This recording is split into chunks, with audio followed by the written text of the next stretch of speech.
I'm Nova.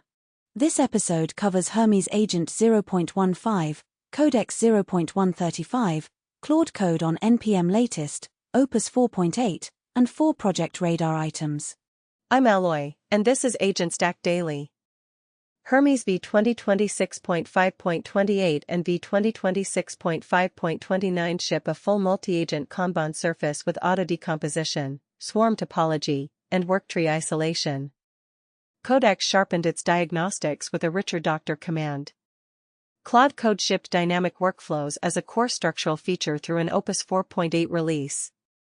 And the project radar covers 4 tools that make the AgentStack queryable at the point where it used to be opaque: Chrome DevTools MCP for browser state, CodeGraph for call paths, usage for cost telemetry, and hyperframes for generated media. Let's get into the releases. Hermes Agent 0.15 is the biggest platform-level shift in this cycle, and it is worth understanding what the Kanban surface actually changes before calling it a feature announcement. Kanban becomes a full multi-agent work surface inside a tool that used to be mostly about running a single agent. Auto-decomposition splits complex tasks into smaller work items that individual agents can claim, work on, and complete independently. Swarm topology coordinates agent collectives so several agents can operate in parallel on related work without crashing into each other's edits. Scheduled tasks add time-based triggers alongside the existing event-driven model, which means a task can fire at a specific clock time rather than only when a human pushes a button or an event arrives. Worktree per task execution isolates each piece of work in its own file system context, which eliminates the problem where 2 concurrent agent sessions overwrite the same files and produce a scrambled result.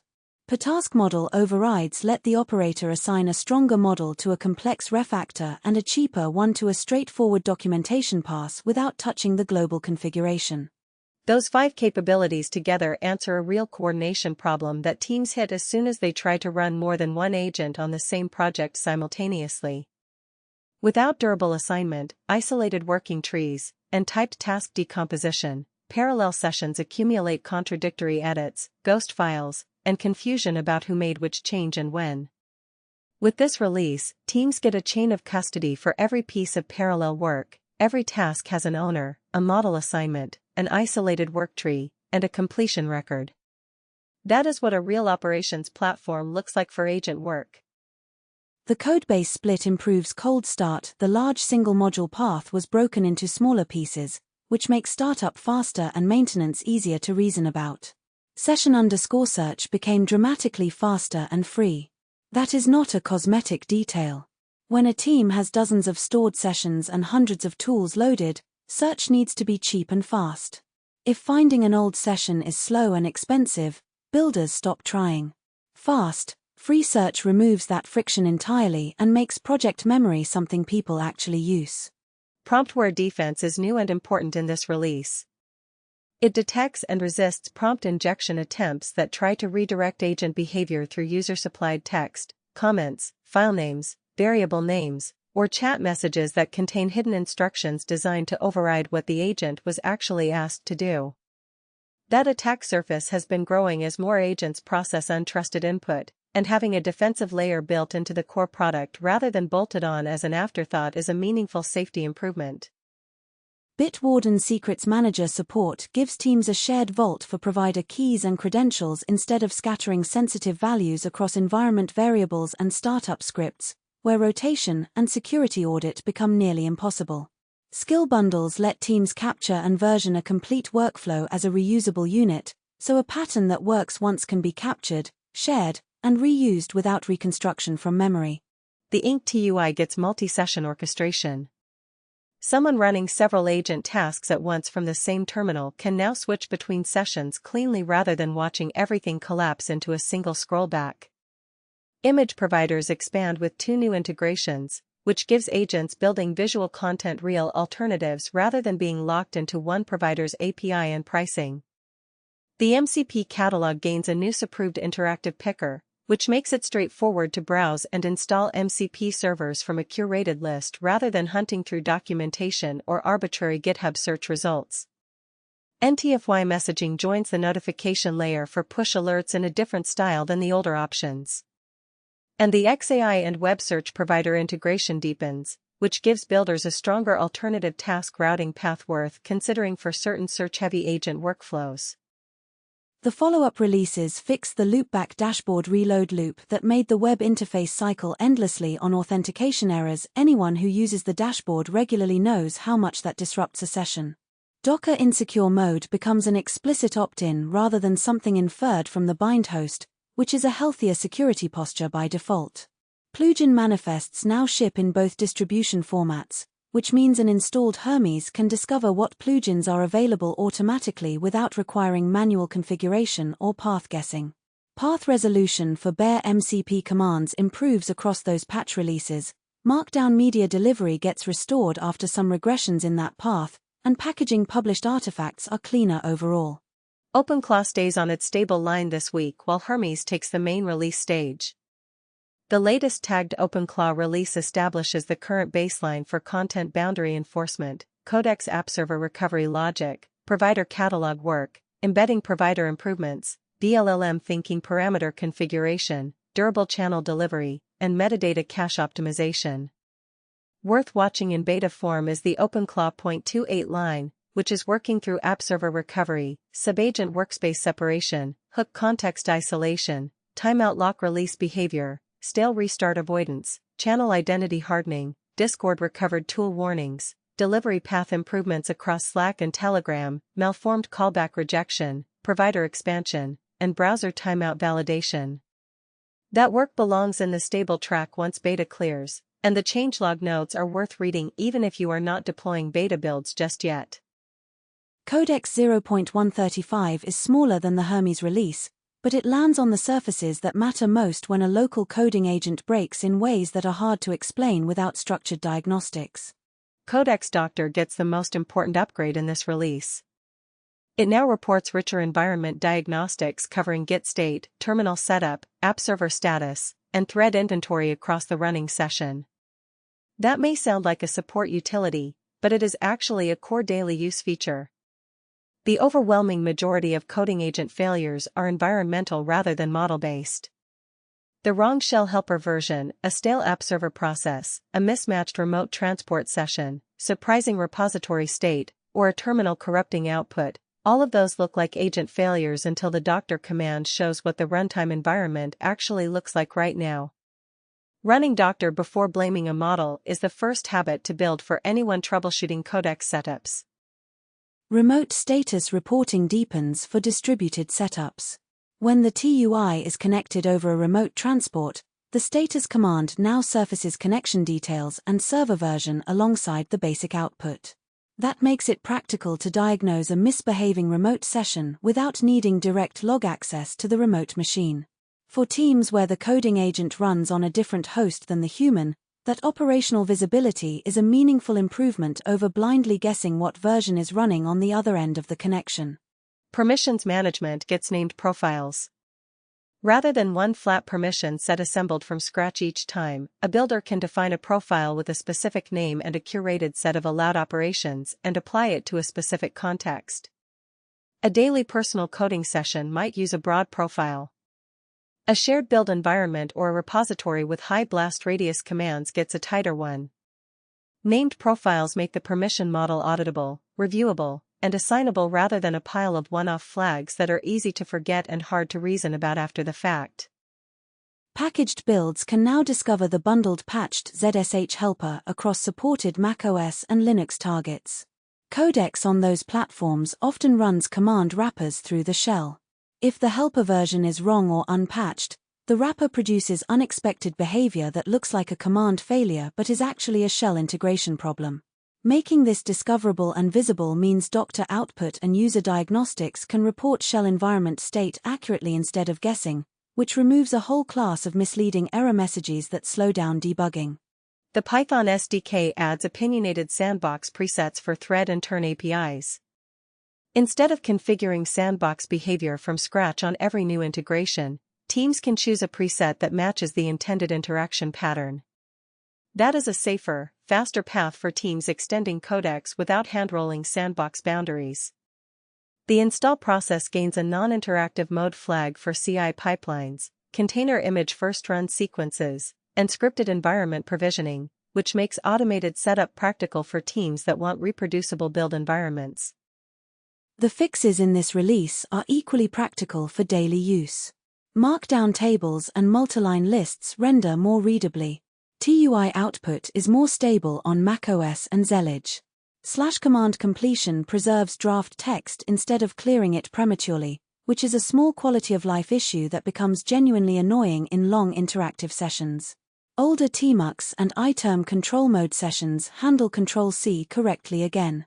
Extension tools surface errors more clearly so developers see what failed rather than a generic failure surface. Remote attachments attach to the correct session without drifting.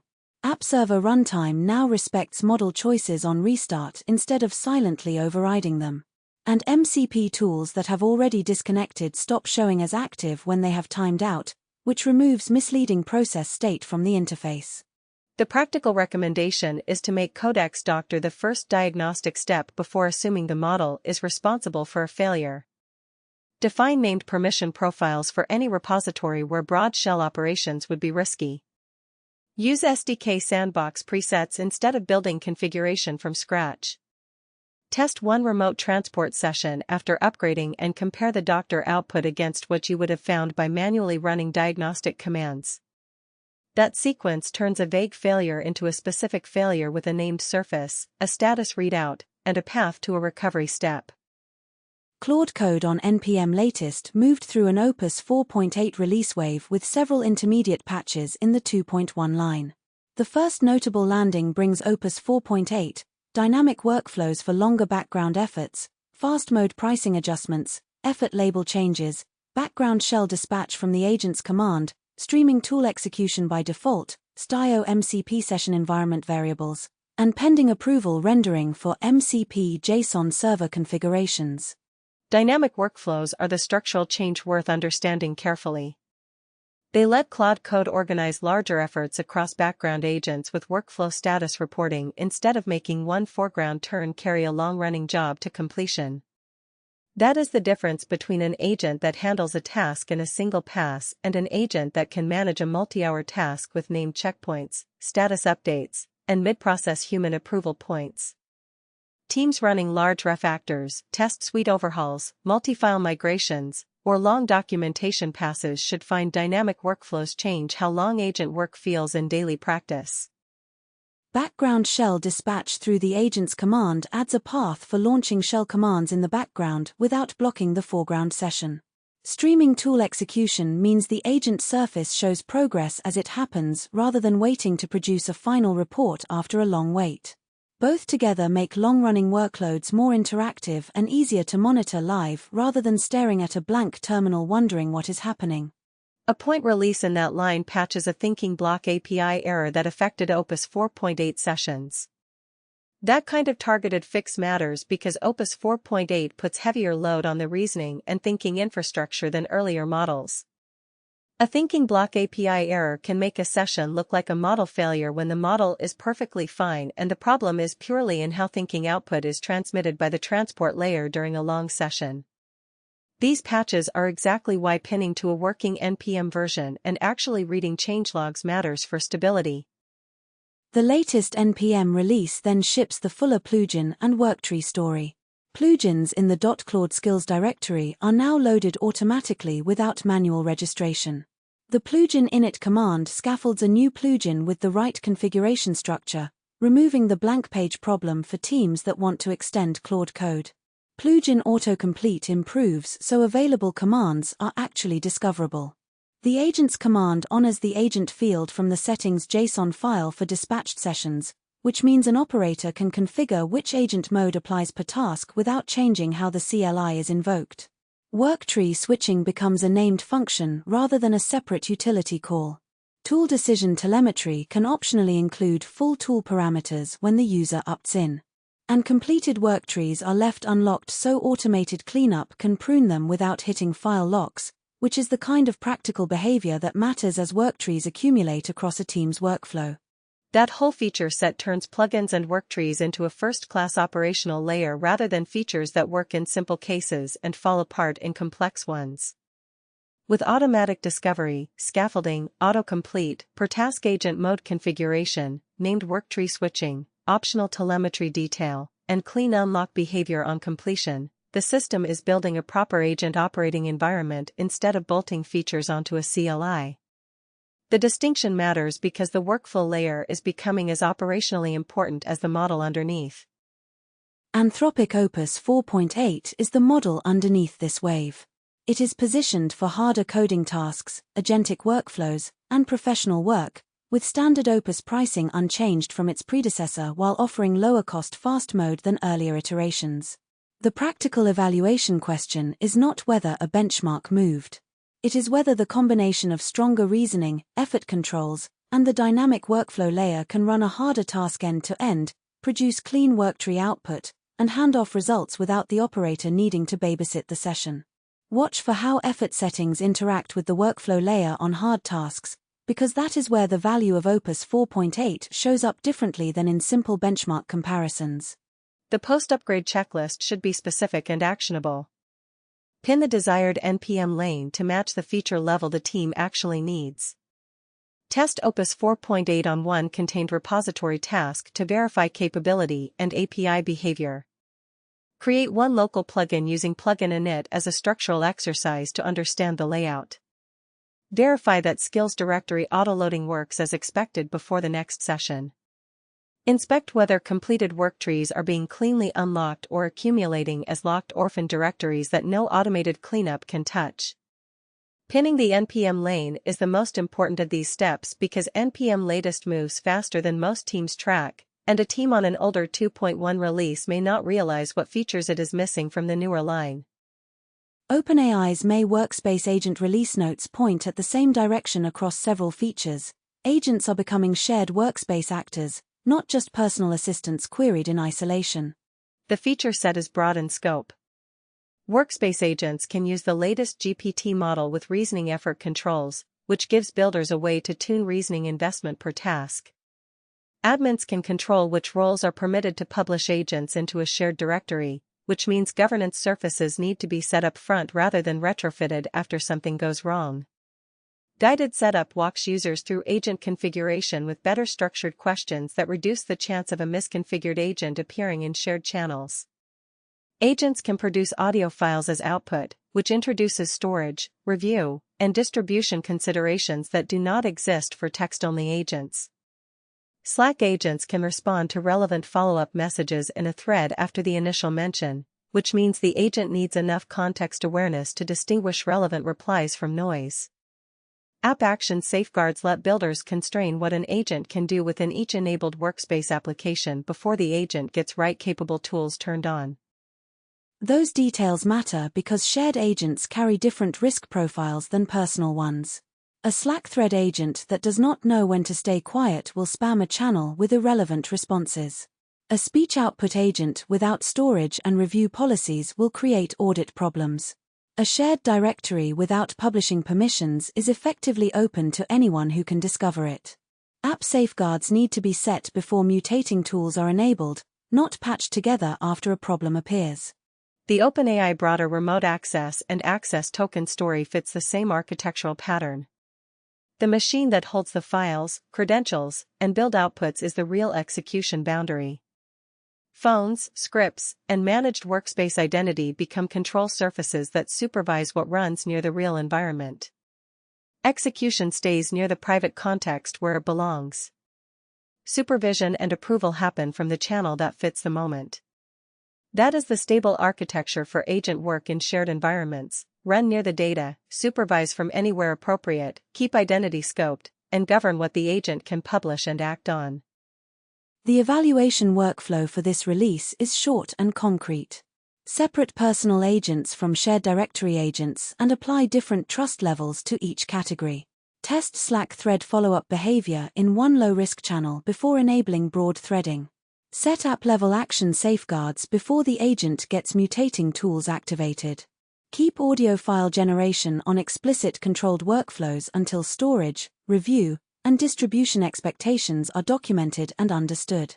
The policy layer is not a bureaucratic step that comes after deployment. For shared agent systems running in shared environments, it is the actual product.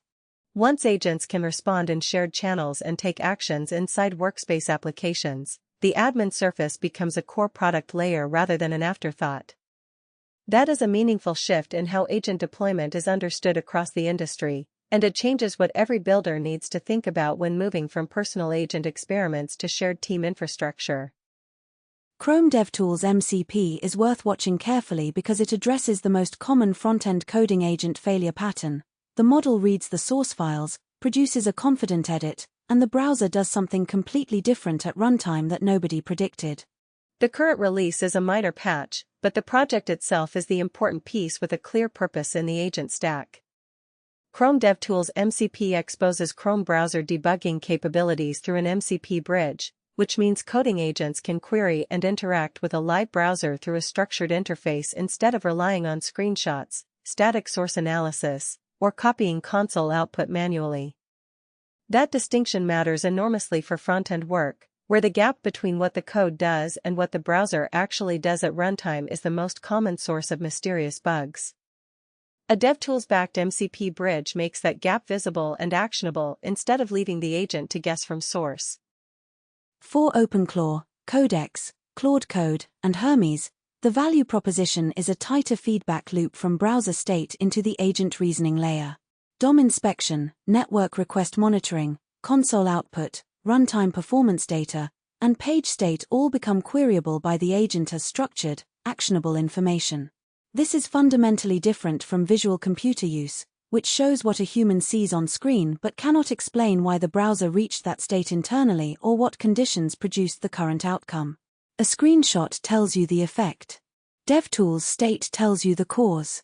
For the agent, that distinction changes how bugs get diagnosed. Rather than proposing a fix based on plausibility and hoping it works, the agent can reproduce the failure, query the specific console error or network code, check what the DOM actually contained at the moment of failure, and propose a patch backed by that evidence.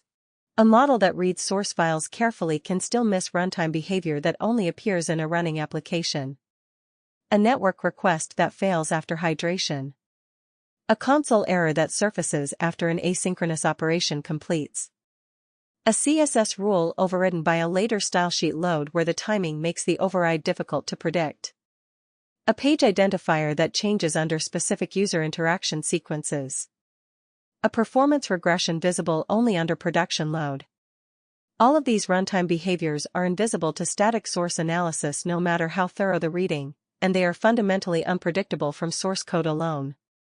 This is why front-end agent work without browser instrumentation so frequently produces fixes that solve the wrong problem. The evaluation workflow is also the most practical use case. Connect Chrome DevTools MCP to one local front-end project. Reproduce a runtime bug through the browser while the agent observes the live state. Inspect console errors and network failures through the structured MCP interface. Then, and only then, ask the coding agent to propose a fix backed by the specific browser evidence.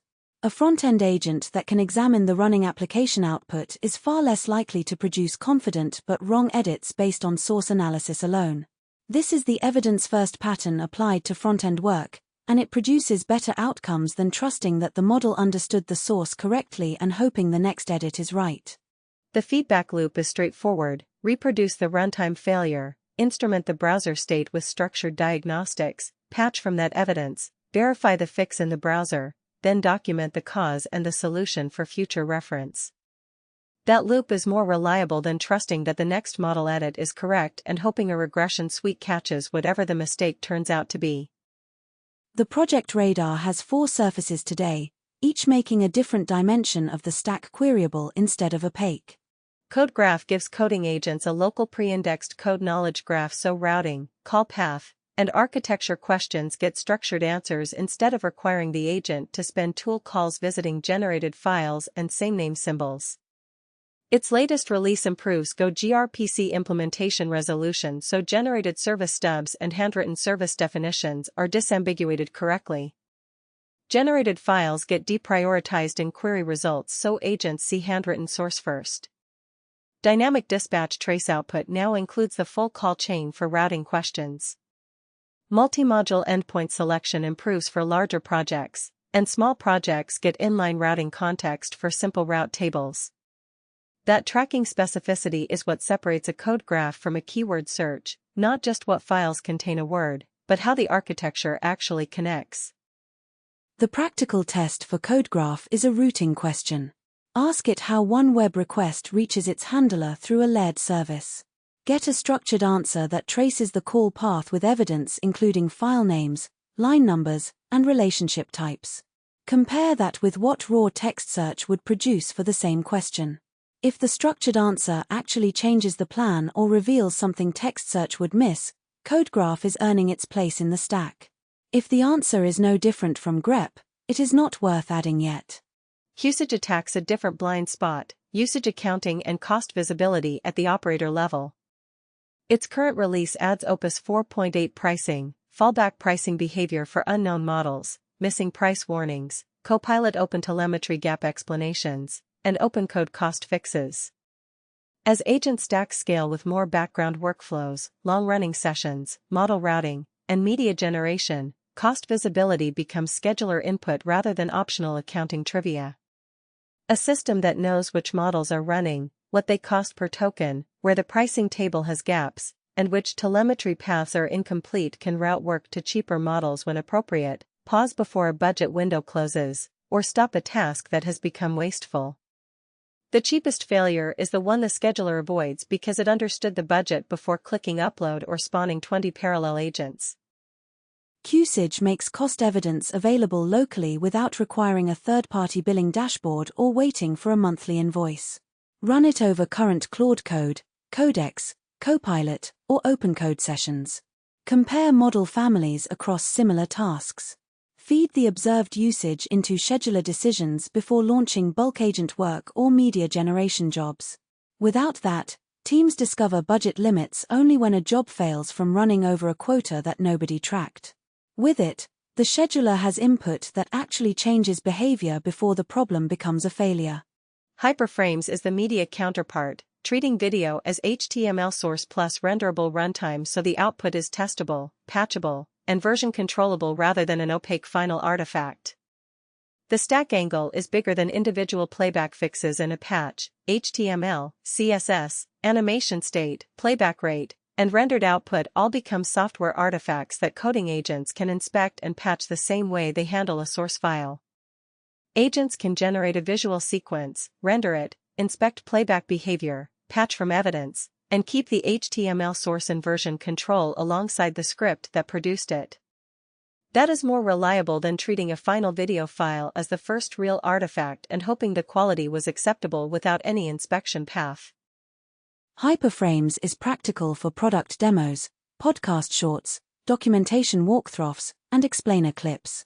An agent builds a scene in HTML, renders it locally, verifies correctness, and patches from evidence the same way it would investigate a source file with a bug. The design panel and playback rate clamping changes in the latest release make the rendering pipeline more deterministic for CI and automated render jobs, which is what turns a one-off media experiment into a repeatable part of the workflow. Build a 20-second product explainer from HTML, render it locally, verify the visual output before uploading anywhere, then confirm the generated artifact looks correct before handing it off to a human reviewer. The fourth project is Claude MEM, a persistent context layer for cross-session memory that works across multiple agent surfaces including Claude Code, OpenClaw, Codex, Gemini, Hermes, Copilot, and OpenCode. Its latest release adds base URL configuration for flexible endpoint setups, spawn contract fixes and worker lifecycle hardening for more reliable background operation, output fidelity improvements for better context compression, and SQLite repair enhancements that help the persistent store recover gracefully from interrupted writes or bad state. For teams running more than one agent type against the same repository, Claude MEM provides a practical shared memory surface.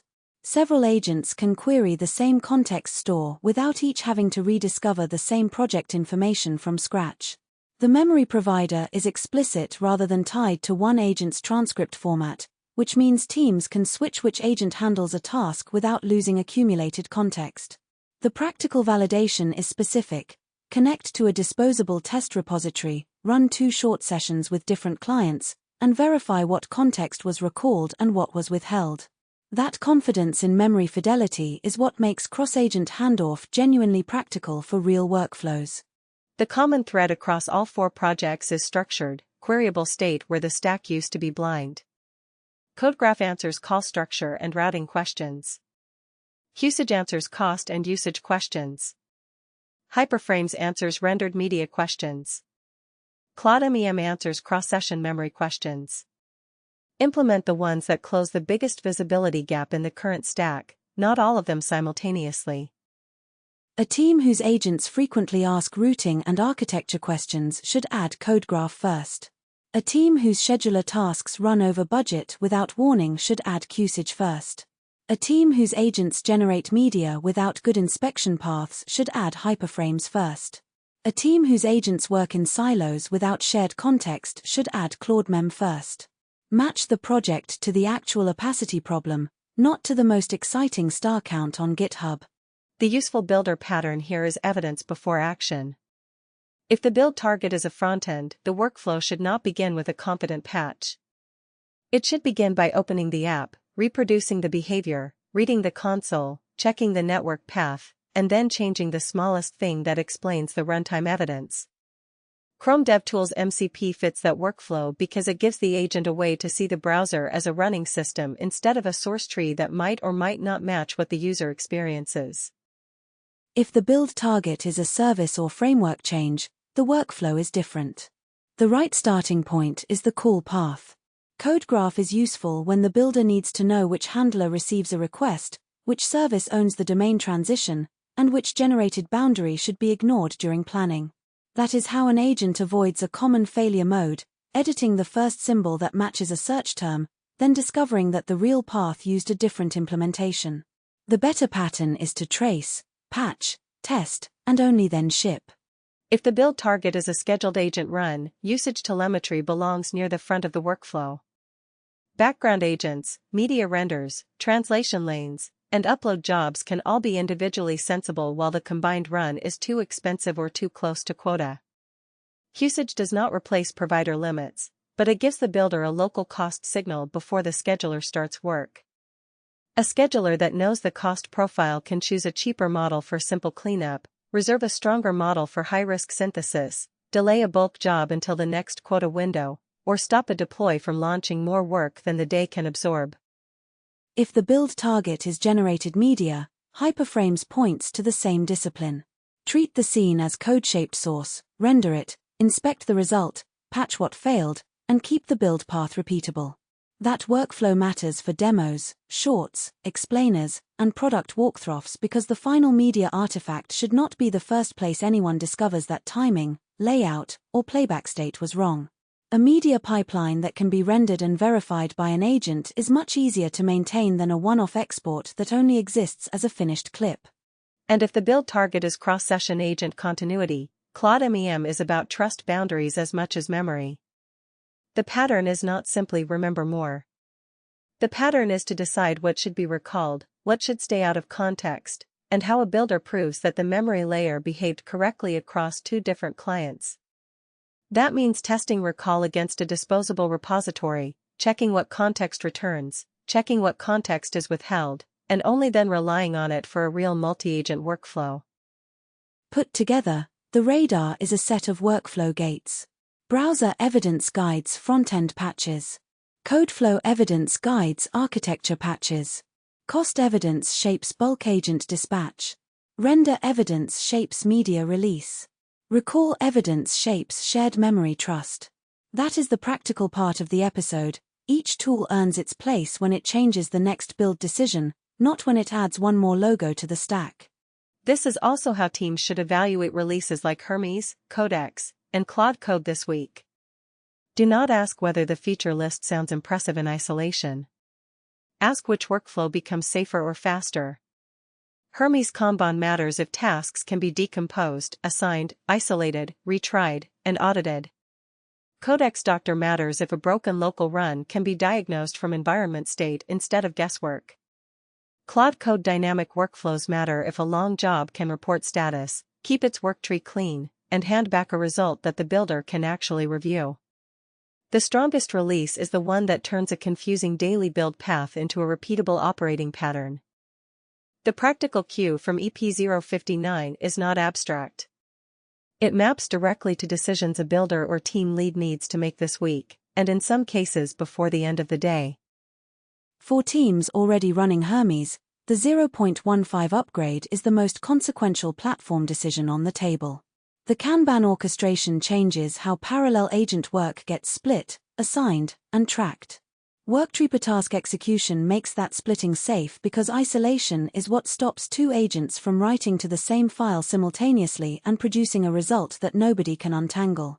Scheduled tasks complete the story by letting the system fire work at a clock time rather than waiting for a human to be present at the terminal. Promptware defense, Bitwarden-backed key management, the MCP catalog picker, and NTFY messaging are all significant capability additions layered on top of that orchestration core. For Codex users, 0.135 is the release that makes the runtime legible when something goes wrong. Codex Doctor with its richer environment, Git, terminal, and thread inventory output is the first tool to reach for before filing a bug report, before assuming the model performance is the root cause, and before spending an hour manually inspecting the environment piece by piece. Named permission profiles solve a real permission management problem that most teams have been working around rather than solving. The non-interactive install path makes automated setup practical for CI pipelines and container environments for the first time. For Claude code teams, the NPM lane is moving fast and the gap between minor versions is widening in ways that affect features, not just reliability. The post-upgrade checklist should be a living document, which NPM distag is pinned, what the Opus 4.8 evaluation showed on one contained task, which plugins are loaded from the skills directory without manual registration, whether completed worktrees are being cleanly pruned, and whether dynamic workflow tracking is being used for any long-running task. Pinning the NPM lane is the single most actionable step because it prevents a team from accidentally inheriting a breaking change from the latest tag without warning. For shared workspace agent deployments, the policy layer is the primary product now, not the agent itself. App safeguards, Slack thread guardrails, reasoning effort controls, and shared directory publishing permissions are what determine whether a workspace agent is actually safe to operate in a shared channel. That reframe is practical, and the teams that treat it as such will have fewer incidents and better outcomes for the humans who share those channels. Chrome DevTools MCP, CodeGraph, Qsage, and Hyperframes make up the tool layer that makes the stack inspectable. Each one answers a question the current stack guesses at. Try Chrome DevTools MCP on one local front-end bug reproduction before assuming the model understands the runtime. Add CodeGraph when text search keeps giving wrong answers about call paths. Run Qsage over local agent sessions to see what the budget actually looks like before scheduling bulk work. Use hyperframes for one repeatable media task where the HTML source should stay in version control alongside the script that generated it. The best agent stack is not the one running the most concurrent agents. It is the one where each agent can see the runtime, understand the code path, know the budget, and leave evidence behind for the next session. That stack gets built one release at a time, one tool layer at a time, and one concrete workflow at a time. Start with the one that creates the most opacity in the current setup.